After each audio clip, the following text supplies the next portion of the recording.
And I find it kind of funny, I find it kind of sad.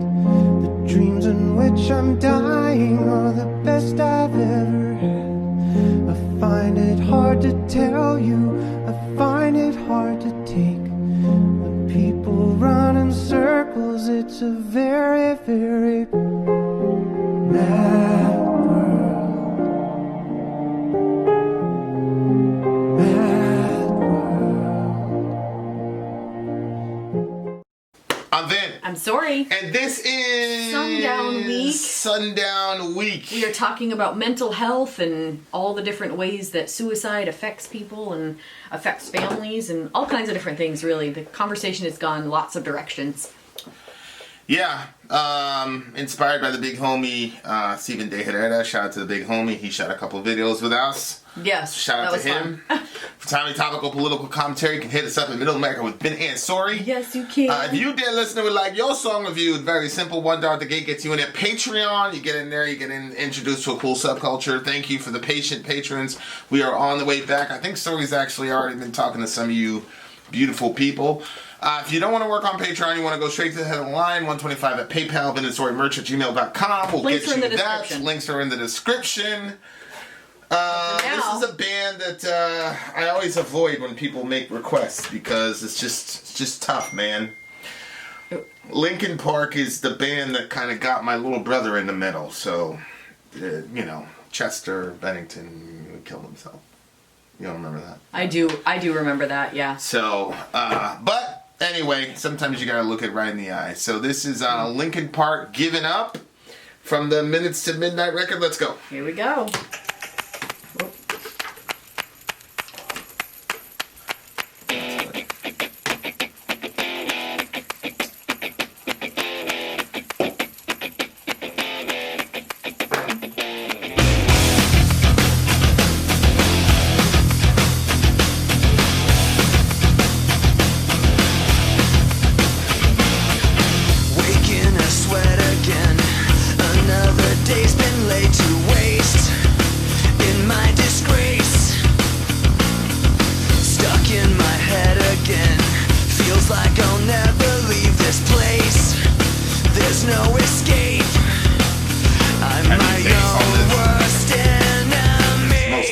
Linkin Park.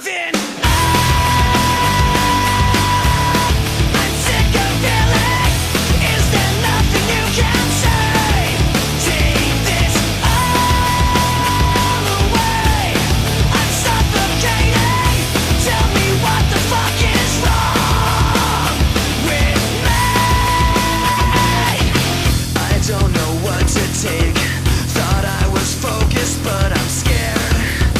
I'm not prepared.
my gosh. That's some ridiculous breath control. Tohu Lavohu.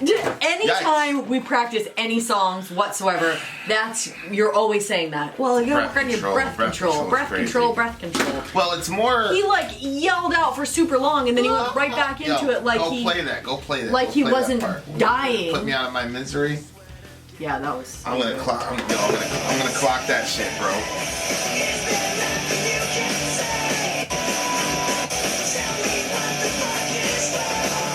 Did I miss it? Yeah, there it is. All right, stop right there. You just clicked it away from where it was. Oh, did I? Yeah.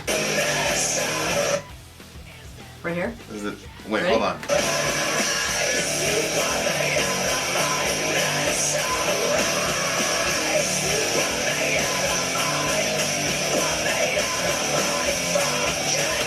All right, so start it, go.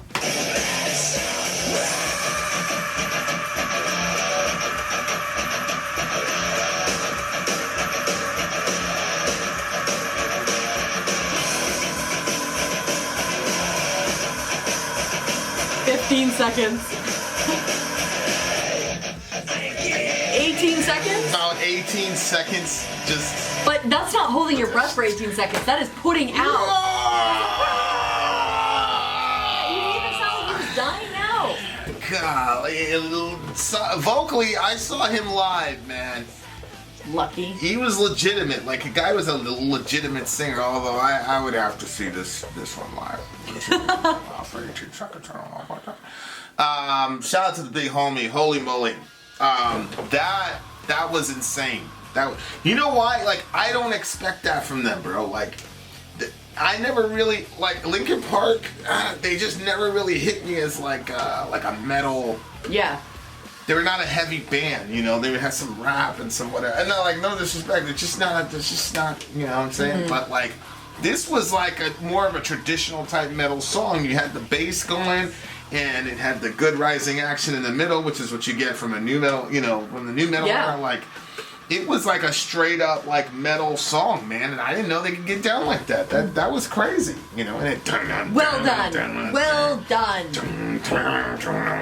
I used to love middles like that. Like when I first got a guitar, like I would always do middles like that because for whom the bell tolls, you know. So I'm like, oh, okay. And I would just open it up because as a big new metal guy, I didn't want anything closed. I wanted it all open, so I would. But anyway, like. That was just crazy, man. That was just like, okay, all right, okay. It's getting real out here, okay? Shout out to the homie. Okay, so obviously in the songs have been following a certain pattern of like how people feel or cycles that people go through. Right. So this one, it seems to me, is like when you like get friggin' sick of yourself and you're stuck inside your head and he's like, I'm my own worst enemy, but there's no escape. I can't leave this place. I think that's probably like one of the reasons that, like, especially over the weekends, I enjoy the night. I remember one time, like, I was going through like a pretty bad depressive episode, so I actually would sleep until like 5, 6 in the day, and my mom would say, "Vincent, get up! You wasted it." Basically, you wasted the day. Like you got nothing. And I would remember feeling like so terrible, like, oh my god, I wasted the day. So, like, being able to have the night, I felt like, oh, okay, I didn't waste the day because the nighttime is my time. So that's, like, how I reconciled it. When I first, like, I was a kid. I was, like, small kid. Thank you for telling me that years ago. I could have used that. What? Realizing that that the night, you're awake for the night, so the day's not wasted. Switching to your lifestyle schedule was extremely difficult because I was raised that, like, you get up early, like 5, 6 o'clock in the morning, and you put in a good day's work, and then you go to bed earlier. Yeah. And it was like the opposite. Yeah, and it just so I mean, you know. You did say one time, like, what about people that are on night shift? Are they all lazy because they're working night shift? I was like, yeah, I mean, the world's different, you know, like, your dad grew up around farmers and all that stuff, man, so obviously. Shoe shop. Yeah, you're bound by that stuff. But yeah, but as a kid, man, that's how I was. You know, it's like there were times when I had like a really, really bad episode, and I would just sleep the whole day. So I remember feeling like, oh, I wasted the day again, you know? So that line right there is crazy. Another day's been laid to waste in my disgrace. Stuck in my head again. Feels like I'll never leave this place. There's no escape. I'm my own worst enemy. Gah! I'm sick of feeling. Is there nothing you can say? That line is pretty hectic, bro. Why? Well, just because a lot of times in my life I've been in a position where like it's like life or death, and they're like, oh, okay, go to Vin. Vin will fix. Like there was like some situation that happened with like some friends of mine a couple years ago, and Shorty called me up. She's like, yeah, Vin, I need you to talk to so and so and fix him, because he was having a really really difficult time, you know. So it's like it's a weird situation being that person, because if you happen to be successful one time, where you talk somebody off of a ledge, or like you invest in them a little bit, and there's significant sort of life altering, like, whoa, they're doing a lot better, then, you know, it starts circulating about, you know. It's interesting, because I used to be in that situation where people would be like, you gotta save this person, you gotta help this person. But then once I like found myself in your what do you call it? I can't even think of the word I'm looking for. But once I found myself coming around where you were, your personality was more strong in that area than mine was. So you were the go-to guy. So then I wasn't your gravity. That's what I was gonna say. I found myself stuck in your head. It's so I'm not in that situation. You've never left that situation. I think I have. Like, I think I have. Nobody's going to call me anymore and say, fix this person. No, but people are literally... message and say, fix me, right? Or does it not happen anymore? Well, yeah, I don't know. I just think I think it's not their fault. I just think I'm better at saying, you know, yeah, I'll pray for you, blah, blah, blah. Like, but then there's other situations, like, if you have a friend, like, so Jay's like my friend, and we're mutual, you know, friends. Mm-hmm. You know what I'm saying? Like, you're always supposed to help your friends. Like, it's not that. It's just a specific type of role I was in where, like, I was that person. You know what I'm saying? Like, yeah, it was different. The energy and it doesn't matter. If you're that type of person, it does not matter what's going on in your life. It's not that people don't care. They just look at you and they're like, oh, you know, they'll figure it out, blah, blah, blah. And now I have a problem. It's the end of the world. So you can't resent those people. I don't resent those people. Like, you have to like take good stock and say, okay. But at the same time, when these people are saying, is there nothing you can say? Like, Job basically said that, like, does anybody have anything to get me out of this situation? Job in the Bible, he's talking about. Because, you know, when he says, is there nothing you can say, take this all away, I'm suffocating, tell me what's wrong with me. Like, it's a really scary moment when I remember, like, one of the first interviews I had with a psychologist or whatever, like, you know, when I was, like, really on the ledge. And they were talking about, like, hey, 5 years, what's your 5-year plan? Of course, I had none, because I wasn't thinking about being alive in 5 years, you know what I'm saying? So, that was, I remember asking, like, what do you care about my 5-year plan? Like, I'm obviously not in a condition to execute anything in 5 years anyway, as far as, like, being successful or whatever. And he was like, well, you know, people who, you know, people who are really, really depressed don't have long-term plans because they don't feel they don't think they're going to be here long-term. Mm-hmm. So, you know, I'd have these things like, oh, this will make me feel better, this will make me feel better. And it's a terrifying moment when you, like, that thing doesn't work. And you're, like, looking down the corridors of another, I don't know, 60, 70 years of life. And you're like, this is not... Yeah. Yeah. Like... It's like this weird feeling where you feel like you're out of options. Like you're out of options and there's no way you can, there's nothing else. That's a panicky feeling. Yeah, so, you know, and he talks about suffocating. Tell me what's wrong with me, because, you know, it's a psycho-spiritual issue. Mm-hmm. So, like, if I have a, you know, massive headache or a massive toothache, like, you know, I'm famous for my toothaches, but I know if I get some antibiotics and a you know, some painkillers, like, I'm gonna be okay. But so you go to the doctor, you say, hey, this is what's going on. They go, oh, yep, swollen here, and here, take this, it'll take down the swelling, take this, it'll take down the pain. You're like, okay, so if I run into a situation where, you know, I'm in physical pain, most of the time, most people just like, okay, it'll pass eventually. But if it comes really, really, really chronic, you're going to go to the doctor. The doctor is 99% of the time going to be able to prescribe you something that takes the pain away in time. But when you have a spiritual or a soulish or an emotional malady, you go to the doctor. There's no quick fix for it. There's no quick fix for it. Yeah. You know, and the doctor sometimes, it's not that the doctor is as clueless as you are, because the doctor has a basic understanding, like, oh, serotonin, you have a chemical imbalance, but the human soul is so complex because there's a physical component, which is and I'm supposed to do a podcast with Matthew Winter. Check out his podcast eventually about Christians and mental health and how destructive mental health is a lot of times in a Christian context because they're against medication and things like that because they over spiritualize everything. Yeah. And so I'm a big believer in meds. I mean, we've got a person that, it was a, very hard confrontational conversation, but I was like, you need to get medication or, things are going to go and this way. And they did, and it helped a ton. And it helped them a bunch, but it didn't take away all, like she said today, like, oh, I was sad today, blah, blah, blah, but, I pushed through it. So, it's not as simple on the secular side to say 100% of this is a chemical imbalance, this will fix it.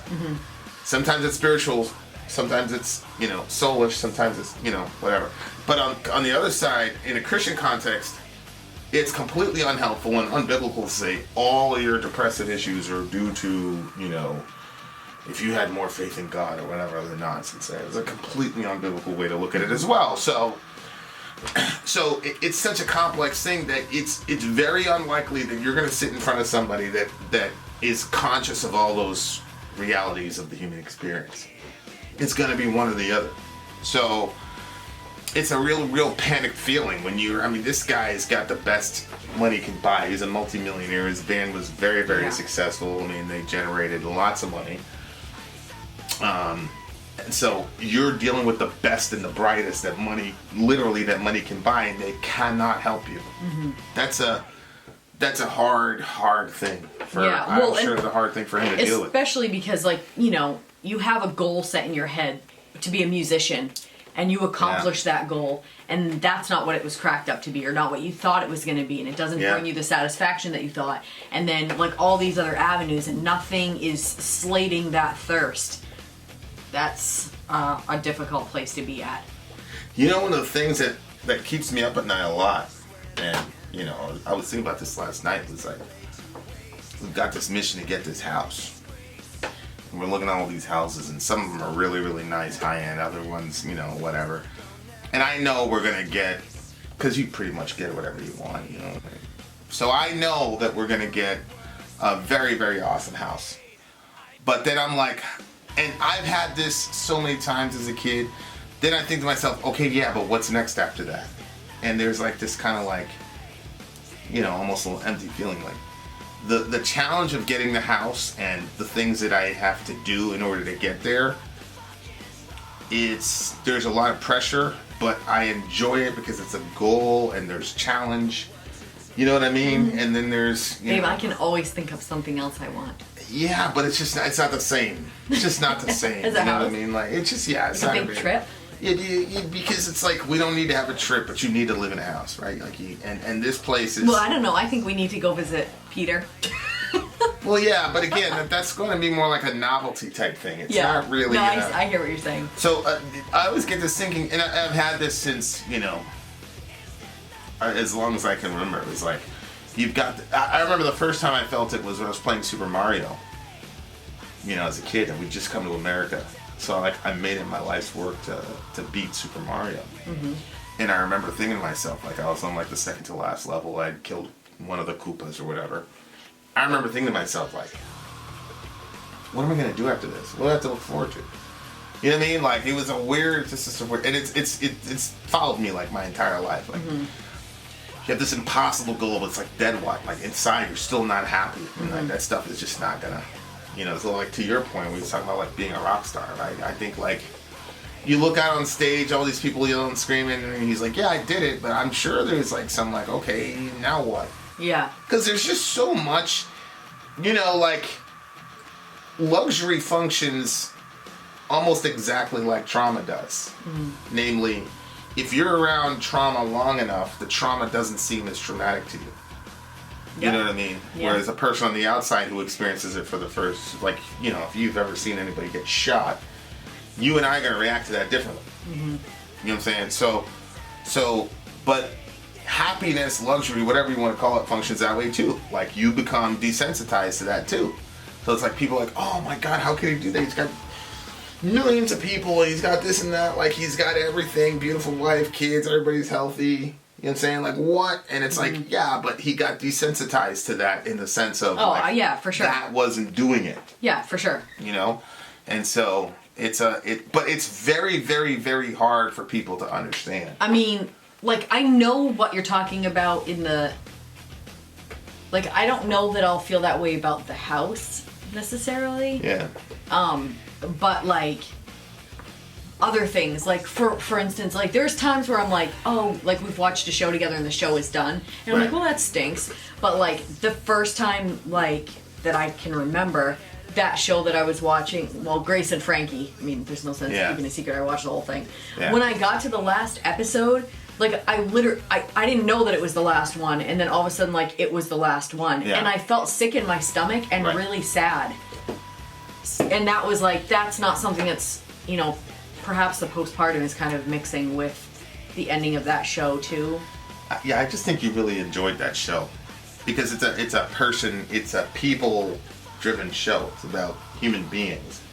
And, but it was kind of boring. Like, I was a little bored with it, but I liked that I was a little bored with it. I liked that it was calming and it was, you know. But when I felt that way, my first thought was, oh my gosh, when we stopped the channel. Because I said to myself, why do you feel this way? Like, why do I feel so like this? And then I said, well, I really liked peering into Frankie's life. I liked seeing her quirky personality and stuff. Even though it's a made-up personality, it's not really her person.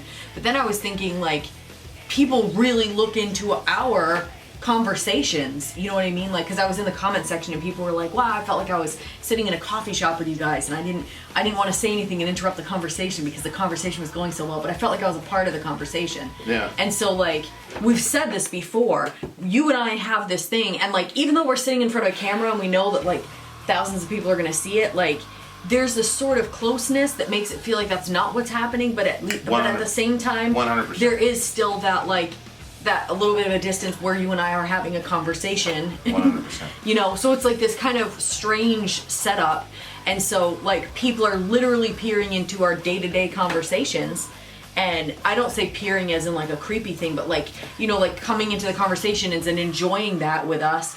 And then, you know, like, obviously, I'm not going to be in my 80s still doing this. Eventually, all things must come to an end. Yeah. And so I thought of the channel and I was like, oh, like, that's going to be hard. You know, remember what's his face? That the metal elitist? Shout out to the homie. Shout out to him. When he stopped doing his channel, that one bugged me too. Yeah. Because I enjoyed his live streams. That guy. There's a strange level of entertainment I got from his channel was absolute gold. And he said some really terrible things that he shouldn't have said. And then some things that were just absolutely ridiculous. He was the Howard Stern of the internet. And he really would have been able to cash in, especially considering our seats in Laban in the last 8-9 months. He would have been able to cash in hard. But anyway, shout out to the homie. Yeah, no, I see what you're saying. And then there's another line right here. He says he's his own worst enemy, which, you know, it was funny because yesterday I was like, somebody made that statement in the song. I was like, I'm not sure that that's accurate in this one. I think probably what he means is he's in his head too much. Yeah. And that's why he's his own worst enemy, because he's not getting out of his own way. Yeah, but that's one of those things where I'm like, I'm a little bit sensitive to that. Like, if somebody, like, shot you and paralyzed you and then there's a truck coming on, like, yeah, you should get out of the way. But there are exigent circumstances that happen outside of you that made it so that you were in that situation. So, like, when he has that loop in his head, and he's stuck in his head, and he becomes his own worst enemy. Like, I get it, but why is he in that circumstance in the first place? Now, Chester was abused as a kid, like sexually abused as a kid. You know what I mean? And so it's like, I'm not certain that he's his own worst enemy. I think the person who abused him was his worst enemy. And then now his mind is kind of stuck in this. It's kind of stuck in this loop. You know what I'm saying? And I think it's a little thing. It may not be that big of a deal to a bunch of people because they're like, yeah, I see what you're saying, but I do think it's important. Like, mental illness is genetic, and I think it's also epigenetic. It's the it's a combination of inheriting traits from our parents, but also inheriting a certain life and having certain things happen to you in life that then, externally that affect you. So, like, I'm a big believer in being extremely nuanced when it comes to mental health. And to be able to say, okay, this category of issues is because you have external issues. This category of issues is because it's genetic. This category of issues are issues that you brought about, unhealthy, toxic traits or behaviors or habits that happened as a result of A and B.